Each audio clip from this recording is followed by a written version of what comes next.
Welcome back to the briefing. There are two numbers that define why global oil markets are pricing in supply catastrophe and why the United States is conducting the most intensive bombing campaign since the Second World War. And the gap between them is not a tactical detail. It is the geographic reality that makes this crisis unsolvable through military force alone. Number one, 21. That is the width in nautical miles of the Strait of Hormuz at its narrowest point, the choke point where approximately 1/5 of global petroleum supply transits every single day. Number two, 5,500. That is the number of targets the United States destroyed inside Iran in just 10 days of Operation Epic Fury, the heaviest bombardment occurring on March 10th. Let that sink in. America can destroy 5,500 military targets, eliminate 60 major warships, wipe out 16 mine-laying vessels, and reduce Iran's conventional naval capacity to zero, and still cannot guarantee safe passage through a 21 nautical mile wide waterway, because the adversary has shifted from conventional warfare to asymmetric chaos. Stay with me, because this is not about who has more firepower or better technology. This is about what happens when a regime facing existential defeat decides that if it cannot control the strait, no one will. After the United States systematically destroyed Iran's surface fleet, including all 4 Suleimani-class warships, the Jamaran-class vessel docked at Chabahar, the Bandor-class ships, and effectively eliminated Iran's ability to conduct conventional naval operations, the Islamic Revolutionary Guard Corps did not surrender the waterway.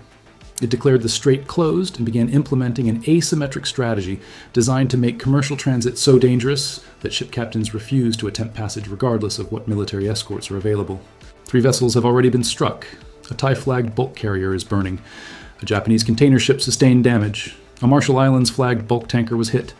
And hundreds of commercial vessels are now anchored outside the strait, refusing to transit, carrying an estimated $15 billion worth of petroleum that cannot reach markets. The weapon system Iran is deploying does not require sophisticated naval platforms or advanced guidance technology.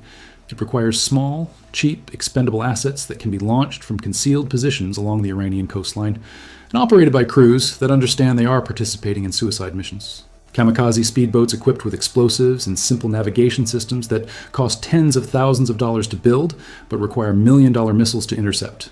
Remote-controlled explosive-laden vessels that can be guided from shore stations using commercial satellite communications, and basic remote control technology available in hobbyist markets. Shahed drones modified to carry anti-ship warheads, flying low over water to evade radar detection until they are within terminal attack range. Sea mines that can be deployed from small fishing boats or commercial vessels operating at night, using simple depth and pressure triggers that activate when specific vessel signatures pass overhead. The entire Iranian strategy is built on the recognition that defending against this threat requires resources that scale exponentially with the number of attacks, while the cost to Iran of mounting attacks remains relatively constant and low. Each interceptor missile costs more than the target it destroys. Each patrol aircraft burns fuel and requires maintenance hours that accumulate faster than procurement can replace them. Each defensive position requires personnel who must maintain vigilance continuously, while attacks can be launched sporadically from positions that change between operations.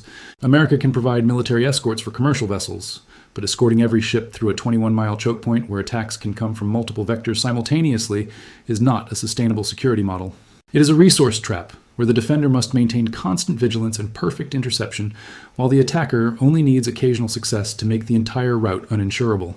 And insurance is the key variable that military force cannot solve.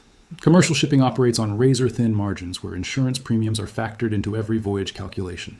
When underwriters determine that transit through Hormuz carries unacceptable risk, premiums do not just increase, they become prohibitive or unavailable entirely. And when insurance is unavailable, shipping companies do not heroically attempt passage anyway. They anchor their vessels and wait for conditions to change, which is exactly what is happening right now. The ships waiting outside the strait are not there because they lack military escort options. They are there because their operators have made economic calculations that the cost of attempting transit exceeds the cost of delay. And every day those ships remain anchored. The oil they carry does not reach refineries, does not get processed into gasoline and diesel, and does not enter supply chains that depend on predictable deliveries. President Trump issued an ultimatum that if mines are not cleared from the strait, Iran will face military consequences at a level never seen before. Defense Secretary Pete Hegseth and CENTCOM Commander Admiral Cooper have stated that strikes will intensify 20 times harder using F-22, F-35, B-1, and B-52 bombers in continuous rotation. The planned military response includes a Blue Dome air defense shield equipped with laser and microwave weapons to intercept drones and an underwater network of Lockheed Lamprey autonomous submarine drones designed to detect and eliminate mines and small submersible threats. This is not empty rhetoric. The United States has the technical capability to implement every element of this response. But technical capability and strategic effectiveness are not the same thing. Iran can lay mines faster than the United States can clear them. Iran can launch drones faster than defensive systems can intercept them. And Iran can sacrifice personnel and assets at a rate that American political systems cannot sustain, because the asymmetry and casualty tolerance is profound. Here is what Operation Epic Fury has actually accomplished. In 10 days, 5,500 targets destroyed, 60 major warships eliminated, 16 mine-laying vessels taken out in surgical strikes. Iran's conventional naval capacity reduced to combat ineffective status. Iran's ability to conduct traditional military operations against American or Allied forces has been degraded to near zero. And yet, commercial shipping through the Strait has not resumed. Oil prices continue climbing. Ships remain anchored. The Strait remains effectively closed because the targets that were destroyed were the visible, conventional elements of Iranian military power. What remains are the asymmetric elements that operate from concealed positions, use expendable platforms, and do not require the kind of infrastructure that can be targeted from the air. And there is another element that makes this strategically complex in ways that pure military metrics cannot capture. Behind closed doors, CENTCOM is not just responding to immediate threats. CENTCOM is using this crisis as an opportunity to permanently eliminate Iran's future power projection capability. The target list includes not just active military sites, but industrial facilities that manufacture ballistic missiles, underground bunkers where future weapons could be developed, and infrastructure that would allow Iran to rebuild offensive capacity after the current conflict ends. This is not about securing the Strait. This is about regime decapitation and permanent strategic degradation disguised as a security operation. And Iranian leadership understands this, which is why they are fighting not to win, but to make the cost of American victory unacceptable. The Iranian response has been to deliberately position military command centers in hospitals and schools, a tactic designed to ensure that American strikes produce civilian casualties that can be weaponized in international media and used to generate pressure for ceasefire. This is not a defensive measure to protect military assets. This is an offensive information operation, where civilian deaths serve the strategic purpose of creating conditions for intervention by international actors who might pressure the United States to halt operations before Iran's military capacity is fully destroyed. And it is working to the extent that each civilian casualty report creates political costs that accumulate over time and constrain military options, even when those options would be tactically effective. Iran's president has framed this as a survival war against Zionist American imperialism. The new supreme leader has declared that Iran will not bow and will achieve victory through faith. IRGC commanders have publicly threatened to fire on any ship attempting straight transit. This is not negotiating language. This is the rhetoric of a regime that has decided it will fight until it loses the capacity to fight, rather than accept terms that would guarantee its long-term strategic irrelevance. And from Iran's perspective, that calculation makes sense. Accepting a ceasefire now means accepting permanent strategic defeat. The nuclear program is destroyed. The conventional navy is eliminated.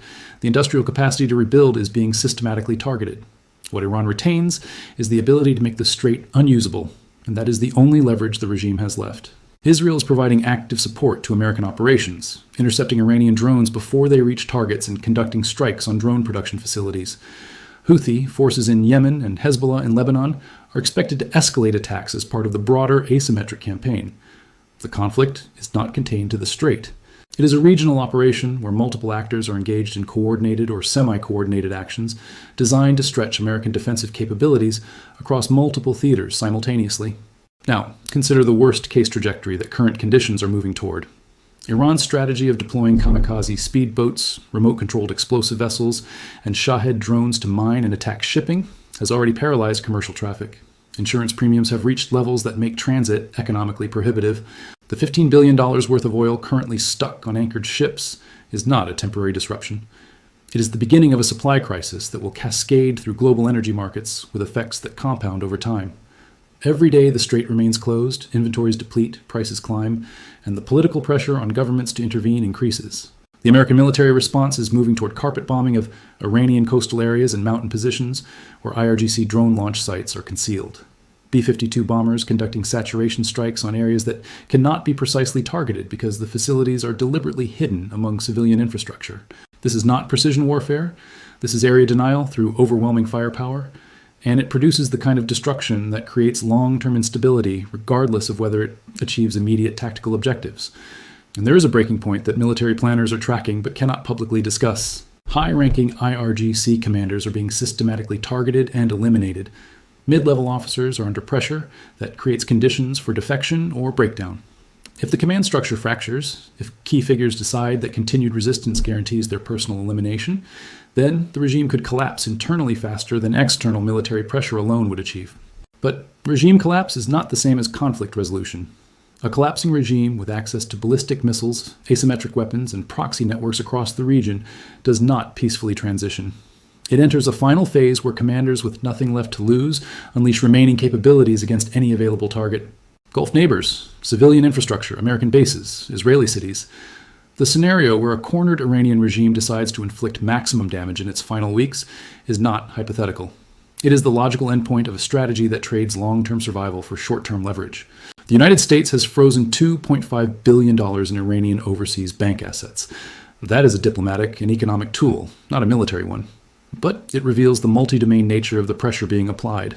Financial isolation, military degradation, information warfare, alliance coordination with Israel and Gulf states, sanctions on remaining oil exports. The campaign is designed to create conditions where Iran cannot sustain military operations, cannot access resources, cannot rebuild capacity, and faces internal pressure from a population that sees no benefit from continued resistance. But here's the variable that does not appear in military briefings or economic sanctions packages. The Strait of Hormuz is 21 nautical miles wide. That geography does not change regardless of how many targets are destroyed or how many assets are deployed. As long as Iran retains the capability to launch cheap asymmetric attacks from concealed positions along hundreds of miles of coastline, the strait remains a contested space where commercial shipping cannot operate with acceptable risk. And as long as commercial shipping cannot operate, the global economy pays a price that accumulates daily and creates pressure for resolution through means other than military victory.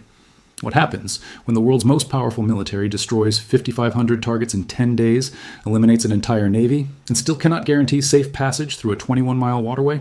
What happens when insurance premiums make commercial transit impossible even with military escorts? What happens when a regime facing certain defeat decides that making the strait unusable is its only remaining leverage?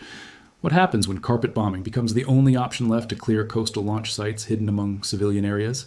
The answer is not in the number of targets destroyed or the sophistication of defensive systems being deployed. The answer is in the recognition that some geographic realities cannot be solved through military superiority alone, and some adversaries will choose mutual destruction over acceptance of terms that guarantee strategic irrelevance. And right now, $15 billion worth of oil sits on ships that refuse to move, while two forces with incompatible objectives continue fighting toward an endpoint neither can define.